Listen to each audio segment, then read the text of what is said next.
Hello friends, வணக்கம். Welcome to cook with Saranya. இன்றைக்கி இது ஒரு சண்டே vlog வீடியோ தாங்க. இதில் பார்த்திங்கன்னா ஒரு ஈரல் குழம்பு ரெசிபி, அப்புறம் நாங்கள் சண்டே அன்னைக்கு இங்கே போன லைப்ரரி எப்படி இருக்குங்கிறதையும் வீடியோஸில் காமிச்சிருக்கிறேன். அப்புறம் நாங்கள் போன ஷாப்பிங்கோட வீடியோஸ்லுமே இதில் ஆட் பண்ணியிருக்கிறேன். ஸோ உங்களுக்கு இன்ட்ரெஸ்டிங்காகவும் இருக்கும்னு நினைக்கிறேன். ஸோ வீடியோவை ஸ்கிப் பண்ணாமல் எல்லோரும் கடைசி வரைய பாருங்கள். என்னோடய சேனலை ஃபஸ்ட் டைமாக பார்க்குறவங்களா இருந்தால் சப்ஸ்கிரைப் பண்ணிக்கோங்க. இப்போ நம்ம வீடியோக்குள்ளே போகலாம். இப்போ இந்த ஈரல் குழம்பு பண்ணுறதுக்கு ஒரு மசாலா அரைச்சிடலாம். அதுக்கு 1/2 டீஸ்பூன் மிளகு, 1/2 டீஸ்பூன் ஜீரகம், அப்புறம் 1 டீஸ்பூன் அளவு சோம்பு சேர்க்குறேன். இது எல்லாத்தையுமே நம்ம வறுத்துக்கலாம். அதுக்கப்புறமா 3 கிராம்பு சேர்க்குறேன். ஒரு சின்ன துண்டு பட்டை சேர்த்துக்கிறேன். 1/2 டேபிள் ஸ்பூன் அளவுக்கு கொத்தமல்லி எடுத்து வச்சுருக்கேன், அதை சேர்த்துக்கலாம்.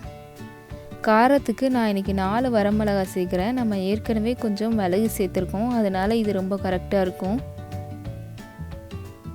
அதுக்கப்புறமா 3 ஏலக்காய் சேர்க்குறேன். அப்புறம் ஒரு அன்னாச்சி பூ சேர்க்குறேன். அவ்வளோதாங்க. இது எல்லாத்தையுமே இப்போ நல்லா வறுத்துக்கலாம். நம்ம மசாலா இந்த மாதிரி வறுத்துட்டு அரைச்சி வைக்கிறதுனால குழம்பு ரொம்பவே டேஸ்ட்டாக இருக்கும். ஒரு 1/2 கப் அளவு தேங்காய் துருவல் எடுத்து வச்சுருக்கிறேன், அதையும் சேர்த்துக்கலாம். இப்போது இது எல்லாத்தையுமே நல்லா வறுத்துக்கலாம். இந்த குழம்போட ஃப்ளேவரும் பார்த்திங்கன்னா ரொம்ப நல்லாயிருக்கும். ஒரு தடவை நம்ம இந்த மாதிரி வறுத்து அரைச்சி வச்சோன்னா அதோட டேஸ்ட்டு நம்மளுக்கு கண்டிப்பாக ரொம்ப பிடிக்கும். இப்போது இது எல்லாத்தையுமே மிக்ஸி ஜாருக்கு மாற்றிட்டு ஒரு நல்ல பேஸ்ட்டாக அரைச்சிக்கலாம். இந்த குழம்பு இன்றைக்கி நான் குக்கரில் தான் பண்ண போகிறேன். குக்கரை வச்சு அதில் கொஞ்சமாக நல்லெண்ணெய் சேர்த்துருக்கேன். எண்ணெய் நல்லா சூடானதுக்கப்புறமா ஒரு 1/2 டீஸ்பூன் சோம்பும் ஒரு பிரியாணி இலையும் சேர்க்குறேன். இதை இப்போ நல்லா வறுத்துக்கலாம். இந்த குழம்புக்கு சின்ன வெங்காயம் ரொம்ப நல்லாயிருக்கும். நான் ஒரு 10 சின்ன வெங்காயம் வெட்டி வச்சுருக்கிறேன், அதை சேர்த்துக்கலாம். இது மாதிரி ஒரு பெரிய சைஸ் தக்காளியில் நான் ஒரு பாதி தக்காளியை மட்டும் இப்போ கட் பண்ணி எடுத்துக்க போகிறேன். ஒரு 1/2 டேபிள் ஸ்பூன் அளவுக்கு இஞ்சி பூண்டு விழுது சேர்த்துக்கலாம். இஞ்சி பூண்டு விழுது சேர்த்துட்டு நல்லா வதக்கிக்கலாம். இப்போ நம்ம கட் பண்ணி வச்சுருக்கிற தக்காளியும் சேர்த்துக்கலாம். தக்காளி நல்லா வதங்கட்டும். ஒரு 1/2 டீஸ்பூன் அளவுக்கு மஞ்சள் தூள் சேர்க்குறேன். மஞ்சள் தூள் சேர்க்குறதுனால தக்காளி சீக்கிரமாக வதங்கிடும். இப்போ நல்லா தக்காளி வதங்கினதுக்கப்புறமா நம்ம அரைச்சி வச்சுருக்க மசாலா பேஸ்ட்டை சேர்த்துக்கலாம். இந்த மசாலா பார்த்திங்கன்னா நல்லா வதங்கி அந்த எண்ணெய்லாம் பிரிஞ்சு வரும். அந்த ஸ்டேஜ் வந்ததுக்கப்புறமா நம்ம எடுத்து வச்சுருக்கிற ஈரலையும் இதில் சேர்த்துக்கலாம். இப்போது இந்த மாதிரி எண்ணெய் பிரிஞ்சு வரணும். இந்த ஸ்டேஜ் வந்ததுக்கப்புறமா நம்ம ஈரல் சேர்த்துக்கலாம். நான் இன்றைக்கி ஒரு 300 கிராம் அளவுக்கு ஈரல் எடுத்து வச்சுருக்கிறேன். ஈரலை சேர்த்துட்டு ஒரு 2 நிமிஷத்துக்கு அதை நல்லா வதங்கட்டும். இப்போ கொஞ்சம் கருவேப்பில், அப்புறம் கொஞ்சம் கொத்தமல்லி இலை கட் பண்ணி வச்சுருக்கேன், அதையும் சேர்த்துக்கலாம்.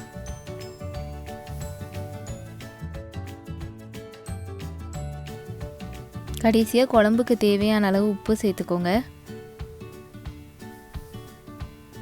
அதுக்கப்புறம் கொஞ்சமாக தண்ணி சேர்த்துக்கிறேன்.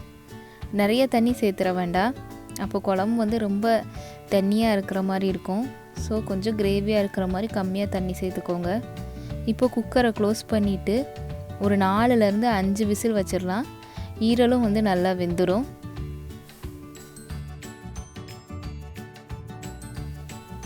இப்போது 5 விசில் வந்துருச்சு, ப்ரெஷரும் நல்லா போயிடுச்சு. இப்போ ஓப்பன் பண்ணி பார்க்கலாம். இப்போ பார்த்தீங்கன்னா குழம்பு நல்லா ரெடி ஆகியிருக்கும். அதே நேரத்தில் ஈரலும் ரொம்ப நல்லா வெந்திருக்கும். கடைசியாக கொஞ்சம் கொத்தமல்லி இலை கட் பண்ணி வச்சுருக்கேன், அதையும் சேர்த்துக்கலாம். இந்த குழம்பு பார்த்திங்கன்னா ரொம்ப டேஸ்ட்டாக இருக்கும். இது இட்லி, தோசை, அப்புறம் சாதத்தோடு சாப்பிட்றதுக்கும் ரொம்ப நல்லாயிருக்கும். நீங்களும் கண்டிப்பாக ட்ரை பண்ணி பாருங்கள். இன்றைக்கி பார்த்திங்கன்னா நாங்கள் ரொம்ப சிம்பிளாக இந்த ஈரல் குழம்பும் அப்புறம் முட்டை பொரியல் வச்சு சாப்பிட்ருக்கோம். இப்போது நீங்கள் லஞ்சு சாப்பிட்டுட்டு பார்த்திங்கன்னா நாங்கள் இங்கே லைப்ரரி போகலாம் அப்படின்னு சொல்லி இப்போ தான் கிளம்பி போயிட்டுருக்கோம். இங்கே பார்த்திங்கன்னா ட்ரீஸில் எல்லா இலைங்களும் நல்லா உதிர்ந்துருச்சு. இங்கே வின்டர் ஸ்டார்ட் ஆனதுனால ட்ரீஸ் எல்லாம் இப்படி குச்சி குச்சியாக தான் நிற்கும். இங்கே பார்த்திங்கன்னா லைப்ரரி ரொம்ப நல்லாயிருக்கும். நம்மளுக்கு குழந்தைங்களுக்கு டைம் பாஸ் பண்ணுறதுக்கும் ஒரு நல்ல இடமா இருக்கும். நிறைய கேம்ஸ் எல்லாம் கூட இருக்கும் விளையாடுறதுக்கு. இப்போ வாங்க லைப்ரரிக்கு போய் பார்க்கலாம் எப்படி இருக்கான்னு.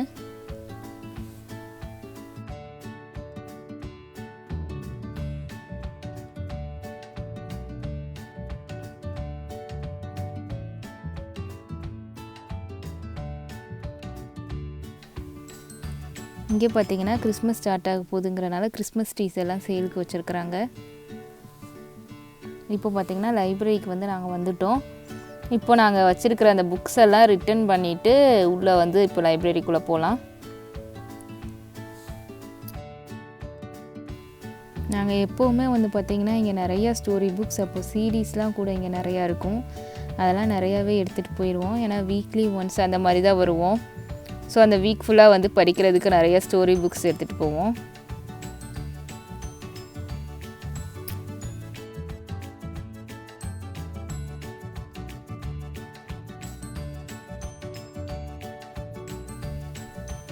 இங்கே வந்து லைப்ரரியில் பார்த்தோன்னா கிட்ஸுக்கு தனியாக, அதே நேரத்தில் பெரியவங்களுக்கு, சீனியர் சிட்டிசன்ஸுக்குன்னு எல்லாருக்குமே வந்து தனித்தனியாக வந்து ஸ்பேஸ் இருக்கும்.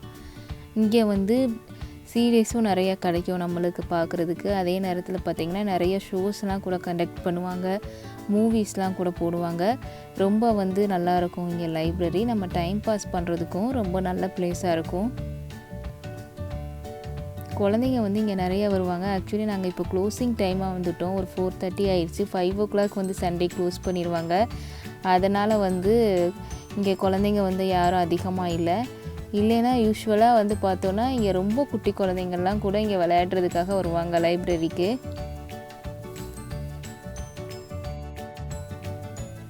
நிறைய டாய்ஸ் எல்லாம் இருக்கும் இங்கே குழந்தைங்க விளையாடுறதுக்கு. அப்புறம் நிறைய ப்ரோக்ராம்ஸ்லாம் கூட கண்டக்ட் பண்ணுவாங்க.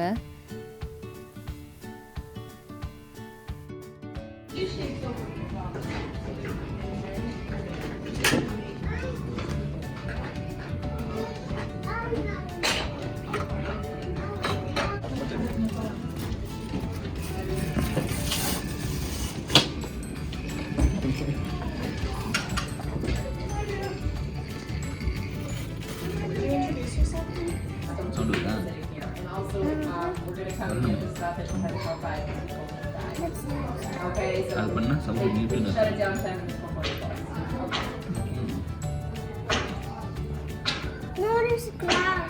அதனால் க்ளோஸ் பண்ணிடும். பரவாயில்லையா? கிராஸ் பண்ணால் க்ளோஸ் ஆகிடும். இது பண்ணால் மியூட் ஆகிடும். இங்கே வந்து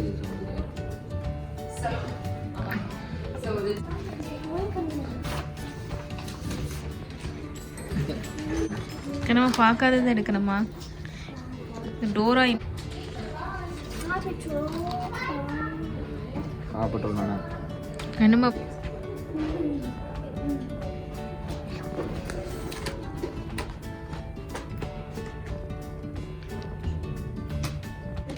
கண்ணம்மா கொஞ்சமாக எடுக்கணுமா, நிறைய எடுக்காத.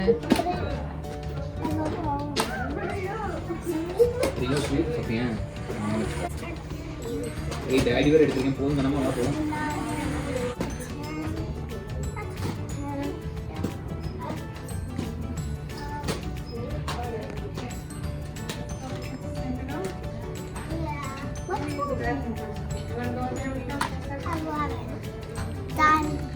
I have so many spaces. இப்போ பார்த்தா நாங்கள் புக்ஸ் எல்லாம் எடுத்துகிட்டு கிளம்பிட்டோம். ஏன்னா இப்போ க்ளோசிங் டைமும் ஆயிடுச்சு. இப்போ பார்த்திங்கன்னா ஈவினிங் 5 மணி கூட ஆகலை. பாருங்கள் எவ்வளோ இருட்டாயிடுச்சுன்னு. எங்களுக்கு வந்து வின்டர் டைம் அப்போது ரொம்ப சீக்கிரமாகவே வந்து சூரியன் போயிடும். ரொம்ப சீக்கிரத்தில் இருட்டாயிடும். ஒரு 4 மணி அளவுக்குலாம் வந்து ரொம்ப சீக்கிரமாகவே வந்து இருட்டிடும். இப்போ எங்களுக்கு டைம் பார்த்திங்கன்னா 4:50 தான் வந்து ஆகுது. ஆனால் நைட்டு 9 o'clock மாதிரி ரொம்ப இருட்டிடுச்சு. இப்போ லைப்ரரியை முடிச்சுட்டு நாங்கள் இந்த வீக்குக்கு தேவையான காய்கறியெல்லாம் வாங்கலான்னு சொல்லி ஒரு கடைக்கு இப்போ போயிட்டுருக்கோம். இது வந்து ஒரு ஃபார்மர்ஸ் மார்க்கெட் மாதிரி. எல்லாமே வந்து கொஞ்சம் ஆர்கானிக்காக வந்து வெஜிடபிள்ஸ்லாம் கிடைக்கும். ரொம்ப நல்லாயிருக்கும். இப்போ போய் பார்க்கலாம்.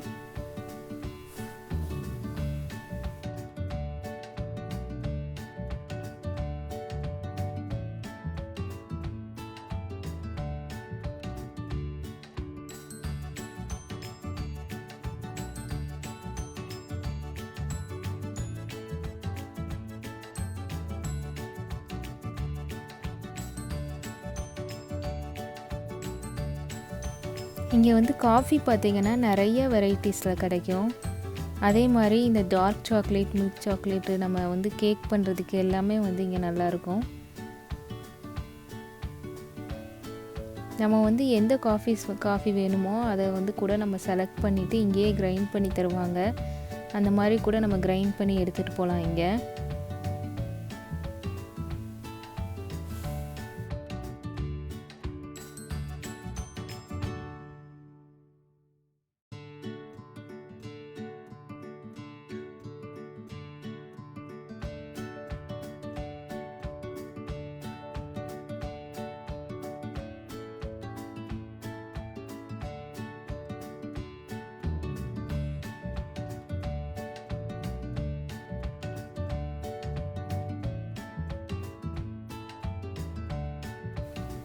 இங்கே வந்து பார்த்திங்கன்னா ஓட்ஸும் அதே மாதிரியே கிரைண்ட் பண்ணி தருவாங்க, ரொம்ப ஃப்ரெஷ்ஷாக.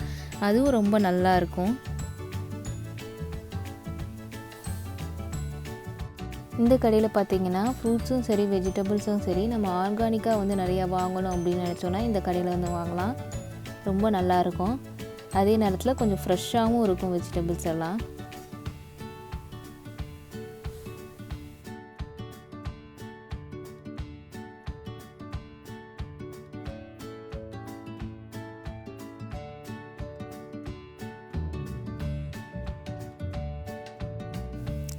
இப்போ பார்த்திங்கன்னா நாங்கள் காயெல்லாம் வாங்கிட்டு வீட்டுக்கு கிளம்பிட்டோம். இந்த லைட்ஸ் எல்லாம் பார்த்திங்கன்னா கிறிஸ்மஸுக்காக ரொம்ப அழகாக போட்டிருக்காங்க. இன்னும் வந்து கிறிஸ்மஸ் டைம் அப்போலாம் பார்க்கும்போது எல்லா இடத்துலையும் இந்த கிறிஸ்மஸ் லைட்ஸ் போட்டிருப்பாங்க. ரொம்ப அழகாக இருக்கும் பார்க்குறதுக்கு. அவங்க ரொம்ப அழகாக எல்லா இடத்துலையும் வந்து டெக்கரேட் பண்ணியிருப்பாங்க கிறிஸ்மஸ் அப்போ. நான் வந்து அதை கண்டிப்பாக வந்து ஒரு கிறிஸ்மஸ் லைட்ஸ் வீடியோ கண்டிப்பாக தனியாக போடுறேன். ரொம்ப நல்லாயிருக்கும் பார்க்குறதுக்கு இந்த லைட்ஸ் எல்லாம். இதோட இந்த விலாகை வந்து நான் முடிச்சுக்கிறேங்க. இந்த வீடியோ வந்து உங்களுக்கு பிடிச்சிருந்துச்சுன்னா லைக் பண்ணுங்கள். உங்களோட கமெண்ட்ஸை கீழே கமெண்ட் செக்ஷனில் வந்து கொடுங்க. என்னோடய சேனலை வந்து சப்ஸ்கிரைப் பண்ணாதவங்க மறக்காமல் சப்ஸ்கிரைப் பண்ணுங்கள். Thank you. Cook with Saranya, taste of home.